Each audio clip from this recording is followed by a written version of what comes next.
Takže what's up, tohle je můj trip report, nebo spíš mýho kámoše, ale budu to číst v první osobě, aby to bylo příjemnější pro mě i pro vás.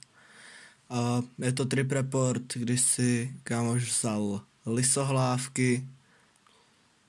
Měl jsem lisohlávky české, které jsem si nazbíral 50 metrů od domu. Takže paráda. Ty jsem sušil 2 dny na topení a pak jsem si dal 1 gram sušených. Normální dávka je prý okolo 2 gramů, ale pro mě byl dost i ten jeden. Není to moje první zkušenost s houbama, ale nejintenzivnější. Nejdřív jsem odstartoval 2 houbama a pak jsem dohodil ten gram. Už jsem byl v náladě z těch 2, tak jsem si pustil Vítku cestopis, shoutout. A ještě bych měl zmínit set a setting, že?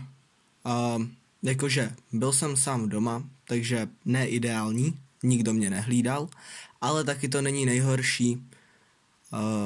A set jako v hlavě jsem se cítil velice v pohodě, takže dobrý. Prosím lidi, ještě takhle nežerte psychedelika v klubu, zaděláte si akorát na bad trip, je to prostě celkově na píču, nežerte to prostě v klubech. Asi po 40 minutách mi začal najíždět ten trip a já se začal cítit jak klasicky u microdouzu, když jsem si dával 1 až 3-4 houby, kdy mě to dalo do takové příjemné nálady, když se mi dobře přemýšlelo. Pustil jsem si Nirvánu od Yandy a co jsem dřív nechápal, jsem pochopil ve vteřině. Jestli neznáte Hey Yandou, odkaz dám do popisku, podívejte se, na tripu se Nirvana poslouchá nejlíp. No jenže se ten pocit stupňoval a najednou jsem se z ničeho nic ocitl v euforickém ráji. Cítil jsem se, jak se mi vyplavují hormony štěstí do mozku a já se smál a brečel štěstím, až jsem byl skoro v tranzu. Jo, prostě se vám stane na tripu, je to, nebo jako na houbách, na psychedelikách, je to těžký popsat, ale to štěstí, který pociťujete, pokud nemáte bad trip, tak je fakt obrovský.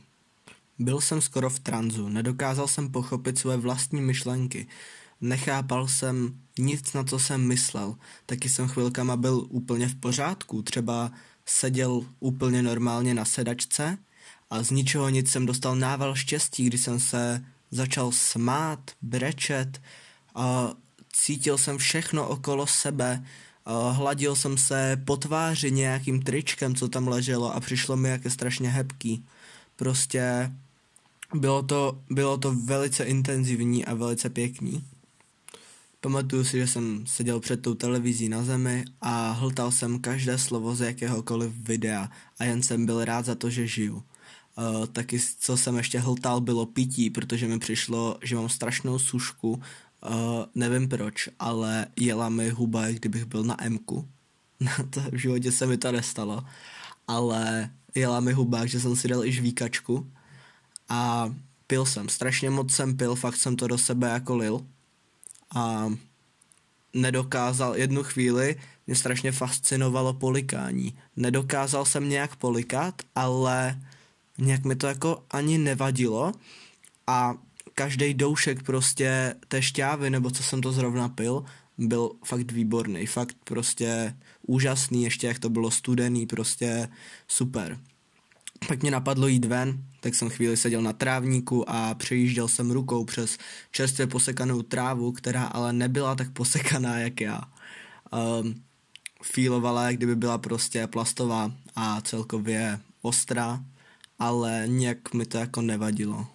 Po pár minutách jsem šel domů a v momentě, jak jsem zapl zelený ledky v pokoji, tak se mi zrak rozšířil, jak kdybych měl širokouhlej objektiv a všechno vypadalo tak jako sépiově zeleně. Zkusím najít fotku, co by to vystihovala, asi ji tam teďka máte, tak takhle nějak to vypadalo. Taky počas celého tripu jsem byl rád, že dokážu vůbec něco dělat. Měl jsem nulovou motoriku, jak těla, tak i ruk, prostě přirovnal bych to k opilosti, chodil jsem jak opilej prostě a když jsem se snažil třeba dát mobil na nabíječku, tak nulová šance, nešlo to prostě, to bylo crazy. Do píči. Klobouku švicera. Teď mě vidíte bez klobouku. Volové. Všechno bylo tak složitý a zároveň jednoduchý pochopit a to jsem nechápal. Začal jsem cítit, že mi to odjíždí, tak už jsem se jen tak poflakoval a díval na videa. A najednou mě hitla strašná únava, normálně kocovina. Byl jsem unavený, ale myslí. Celý jsem to nedokázal nějak zpracovat, byl jsem fakt úplně otupený, rozlámaný, začaly mě bolet záda, ruce, svaly, klouby, všecko. Fakt prostě přirovnal bych to k absťáku třeba na kratomu nebo na nějakých opiátech, asi na absťáku z heráku bych to nepřirovnal, protože na heráku se ani nepohnete, nebo spíš se kroutíte bolestma, ale tady na tom mi bylo fakt jenom blbě, bylo mi na grcání, no. Pamatuju si, že jsem seděl na malé židličce v pokoji a snažil jsem se vzpomenout na ten trip, ale nešlo to. Měl jsem v hlavě blok, který mě nepustil dál a bolelo na to myslet. Chtěl jsem se uklidnit nějakým brčkem, ale strašně jsem se bál, že mě to hodí do toho tripu a já nevěděl, jestli bych to znova zvládl, mít ten stejný nebo aspoň podobný stav. Takže jsem si to pěkně odsral.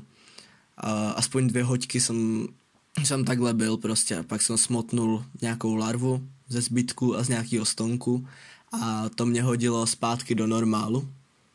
Pak už jsem se jenom bavil s kamarádama o tom tripu na Discordu a už o tom šlo mluvit, ale hodinu zpátky bych to nedal prostě, nemohl jsem na to ani myslet, natož o tom nějak mluvit.